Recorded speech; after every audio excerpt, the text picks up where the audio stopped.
O Caminho a Cristo, capítulo 10. O Deus que eu conheço. Muitas são as maneiras pelas quais Deus procura revelar-se a nós e pôr-nos em comunhão com Ele. A natureza fala sem cessar aos nossos sentidos. O coração aberto é impressionado com o amor e a glória de Deus manifestado nas obras de suas mãos. O ouvido atento ouve e compreende as comunicações de Deus pelos objetos da natureza. Os verdejantes campos, as árvores altaneiras, os botões e as flores, a nuvem que passa, a chuva, o rumorejante regato, as glórias do firmamento, tudo nos fala ao coração, convidando-nos a familiarizar-nos com aquele que os criou a todos. Nosso Salvador ligava suas preciosas lições às coisas da natureza. As árvores, os pássaros, as flores dos vales, as colinas, os lagos, o belo firmamento, assim como os incidentes e o ambiente da vida diária, tudo ligava-o ele às palavras de verdade, para que suas lições fossem assim muitas vezes trazidas à memória, mesmo em meio dos absorventes cuidados da trabalhosa vida humana. Deus deseja que seus filhos apreciem as suas obras e se deleitem na singela e serena formosura com que adornou o nosso lar terrestre. Ama o belo, e acima de tudo que é exteriormente atraente, ama a beleza de caráter. Deseja que cultivemos a pureza e a simplicidade, as mudas graças das flores. Se tão somente estivermos atentos, as obras de Deus nos ensinarão preciosas lições de obediência e confiança. Desde as estrelas, que em seu trajeto pelos espaços percorrem século após século a rota invisível que lhes é designada, até o ínfimo átomo, todas as coisas da natureza obedecem à vontade do Criador. E Deus cuida de tudo e sustenta todas as coisas que criou. Aquele que mantém os inumeráveis mundos através da imensidade, ao mesmo tempo cuida das necessidades do pequeno pardal, que confiante solta o seu humilde gorjeio.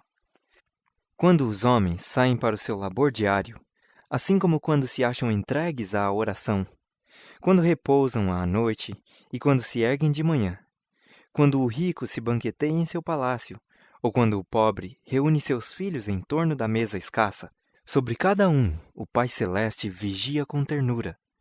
Nenhuma lágrima é vertida sem que Deus a note. Não há sorriso que ele não perceba. Se tão somente crêssemos isso plenamente, desvanecer-se-iam todas as ansiedades inúteis. Nossa vida não estaria tão cheia de decepções como agora, pois tudo, quer grande, quer pequeno, seria confiado às mãos de Deus, que se não embaraça com a multiplicidade dos cuidados, nem é dominado por seu peso. Havíamos de desfrutar, então, um repouso de alma, ao qual muitos têm sido por muito tempo alheios. Enquanto vos deleitais nas atraentes belezas da terra, pensai no mundo por vir, o qual não conhecerá jamais a mancha do pecado e morte, onde a face da natureza não mais apresentará as sombras da maldição.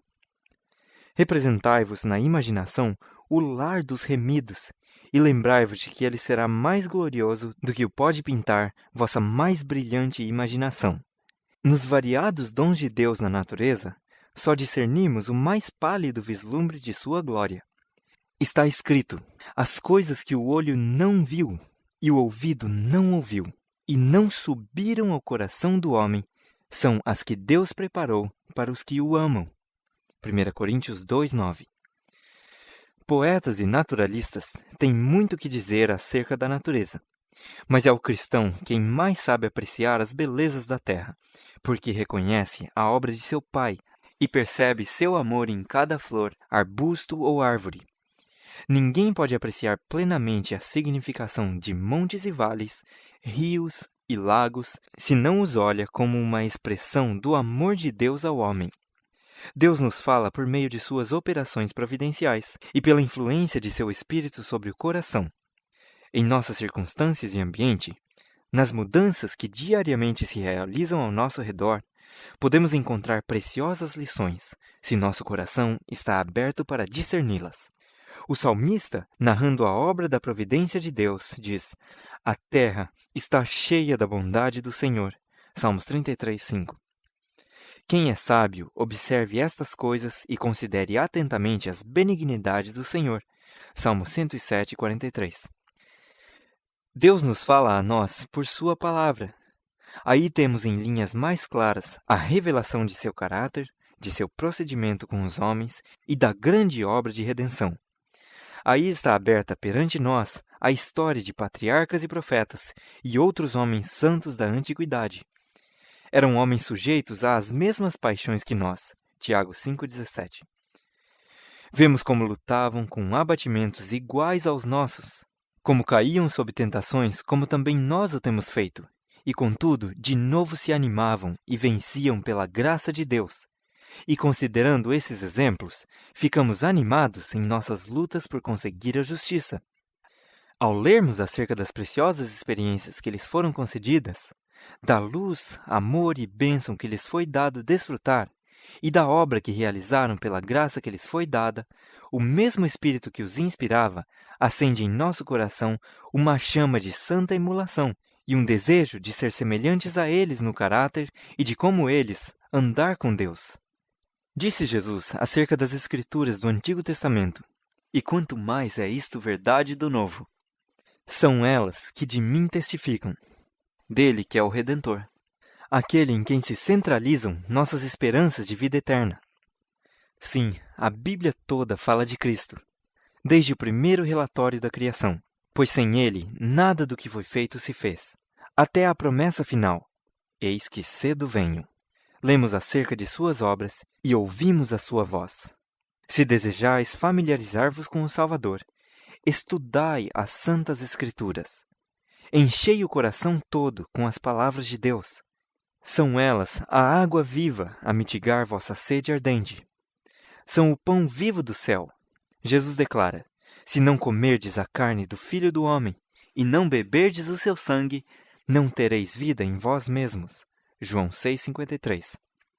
E ele mesmo explica essa declaração, dizendo: "As palavras que eu vos disse são espírito e vida."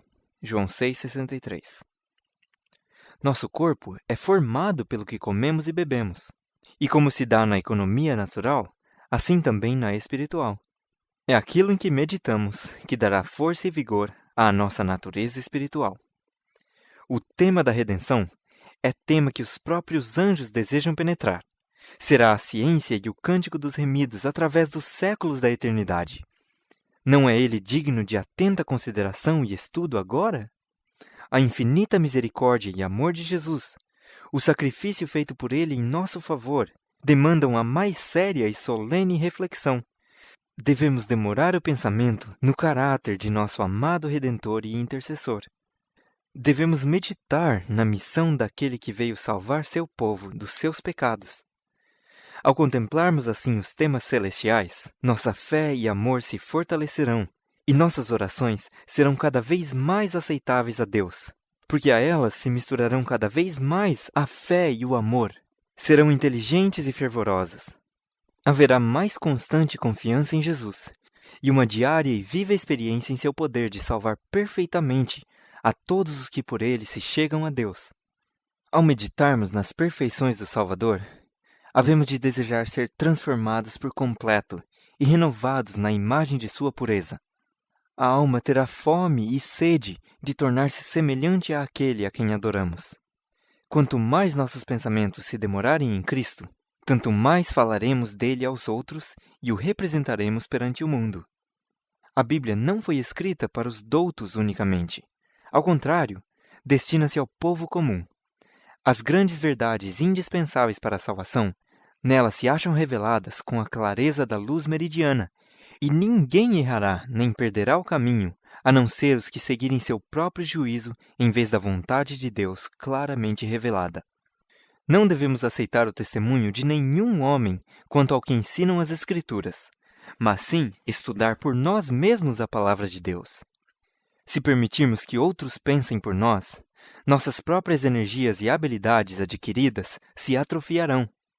As nobres faculdades do espírito podem, pela falta de exercício sobre temas dignos de sua concentração, ficar tão debilitadas que percam a capacidade de apanhar a profunda significação da palavra de Deus.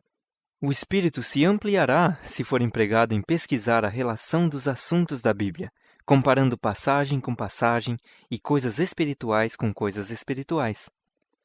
Nada há mais apropriado para fortalecer o intelecto do que o estudo das Escrituras. Nenhum outro livro é tão poderoso para elevar os pensamentos, para dar vigor às faculdades, como as amplas e enobrecedoras verdades da Bíblia.